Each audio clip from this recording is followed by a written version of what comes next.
Hello नमस्कार दोस्तों, मैं अक्षय और आप सुन रहे ज्ञान की बातें। यहाँ पे बात करने वाला हम काम की बात के बारे में। अगर आप बचत करना चाहते हैं, लेकिन वो बचत करना इतना आसान नहीं होता। अगर बचत करना आसान होता तो हर कोई बचत करता और बचत वो किया हुआ पैसा इन्वेस्टमेंट करता। लेकिन बचत करने के लिए हम आपके लिए कुछ 5 ऐसे तरीके लेके आए हैं, उसको मैनेज करके आप अपना सेविंग बढ़ा सकते हैं। तो सार क्या है इस पूरा वीडियो का? बचत करने की दिशा का सबसे पहला कदम है, लेकिन उसके लिए बचत करने के लिए आपको अपने खर्चों के ऊपर नज़र रखना चाहिए, जिससे उन जगहों का पता चले जहां आप अनजाने में ज़्यादा खर्च कर रहे हैं। तो विस्तार से अगर इस वीडियो को हम देखेंगे तो आपको पता चलेगा कि कोविड-19 की वजह से कारण लॉकडाउन के कारण अनिश्चितता का माहौल बना दिया गया है। इसके साथ साथ इस अप्रत्याशित परिस्थिति में हमें यह सोचने पर भी मजबूर किया कि हम कैसे जीवन में आने वाले चढ़ाव उतार को हम मैनेज करें, कैसे खर्च को हम कम कर सकते हैं और सेविंग को बढ़ा सकते हैं, इन्वेस्टमेंट को बढ़ा सकते हैं। हालांकि चीज़ों को मैनेज करना और बचत करना इतना आसान नहीं होता। अगर आसान होता तो हर कोई वही कर लेता। जितना आसान लगता है वैसा आसान नहीं है। हम ऐसे home credit India CSR and communication की वाइस प्रेसिडेंट निधि मलिक ने ऐसे आसान कदम उठाए हैं जिन्हें अपनाकर हर कोई अपनी सेविंग को सुकून से बढ़ा सकता है। तो चलिए देखते हैं कौन से अपना टिप्स है, आसानी से हम उसको मैनेज करके अपने निवेश को, इन्वेस्टमेंट को, सेविंग को बढ़ा सकते हैं। तो अपने खर्चों के ऊपर नियंत्रण करना होगा। पहला कदम बचत करने की दिशा में सबसे पहला कदम है कि अपने खर्च पर नज़र रखना, जिससे आपको उन जगहों का पता चलेगा जहां हम अनजाने में ज़्यादा खर्च कर रहे हैं। इसकी शुरुआत करने के लिए महीने में होने वाले खर्च के रसीद को बचा कर रखें और फिर अपने खर्चों को कैटेगरी में बांटकर उन चीज़ों को पहचानें जिनमें आप ज़्यादा खर्च कर रहे हैं। उसके बाद उन खर्चों को हम कैसे कम कर सकते हैं, बिना ज़रूरी वाली चीज़ों को हम कैसे कम कर सकते हैं, इसके बारे में सोचेंगे। तो पहले अपने को क्या करना है कि अपने को लिस्ट आउट करना है। जो भी हम महीने में खर्च कर रहे हैं वो सभी को आपको लिख के रखना है। तो लिख के रखने के बाद आपको पता चलेगा आप कहाँ पे अननेसेसरी खर्च कर रहे हैं। उसके बाद आपको बजट तय करना है। बजट करते वक्त ये महत्वपूर्ण है कि आप ज़रूरी और गैर ज़रूरी खर्च को पहचान करें।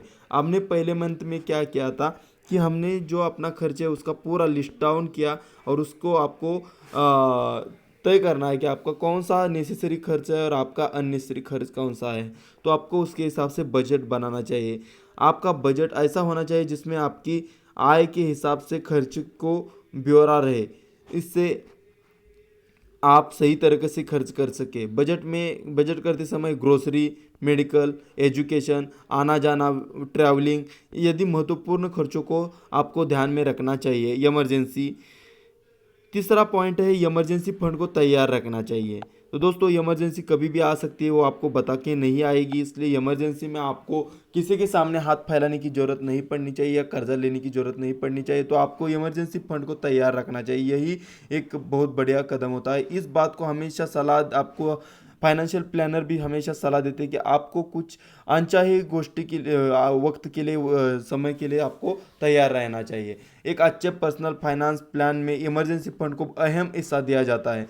आपको जब सेविंग करते हैं तो आपको आपकी सेविंग तोड़नी नहीं पड़नी चाहिए, आपका कर्जा नहीं लेना चाहिए। तो इसके लिए आपको इमरजेंसी फंड आपको तभी इस्तेमाल करना चाहिए जब वास्तव में आपको इमरजेंसी आती है। इमरजेंसी फंड के लिए हर व्यक्ति अपने हिसाब से तरीके से अपना सकता है। हालांकि इसका सबसे आसान तरीका है कि एक नया बैंक अकाउंट शुरू किए कर दीजिए और उसमें हर महीने की शुरुआत में एक निश्चित राशि उसमें जमा कीजिए। अगर समय के साथ आपको लगे कि खर्च कम हो रहा है तो इस फंड में आप ज़्यादा रकम जमा कर सकते हैं। आपको याद रखना चाहिए कि आपका जो इमरजेंसी फंड है ये अनिश्चित समय के लिए आपने जताया हुआ राशि है। आपके प्रियजनों की सुरक्षा के लिए हेल्थ इंश्योरेंस खरीदना एक हमेशा सही फैसला होता है। हेल्थ इंश्योरेंस भी इमरजेंसी फंड की तरह आपका काम करेगा। हेल्थ इंश्योरेंस एक लीजिए और आपका जो 6 महीने का खर्चा होता है, 6 महीने में आपका जितना खर्चा हो रहा है उतना खर्चा आपको इमरजेंसी फंड में डाल के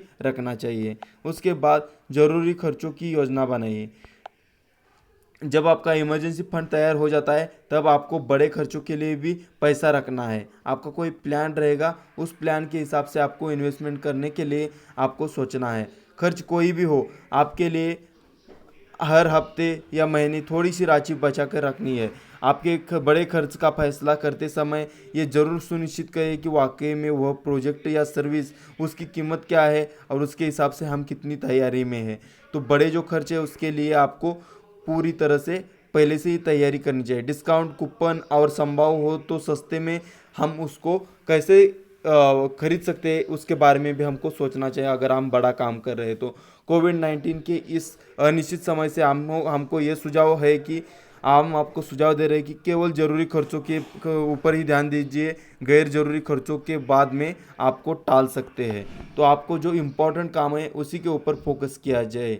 उसके बाद सबसे इम्पोर्टेंट है, अपने सभी कर्ज को समय पर चुकाएं। आपको पेनल्टी फ़ी या ज़्यादा अतिरिक्त ब्याज पे करने की ज़रूरत ना पड़नी चाहिए।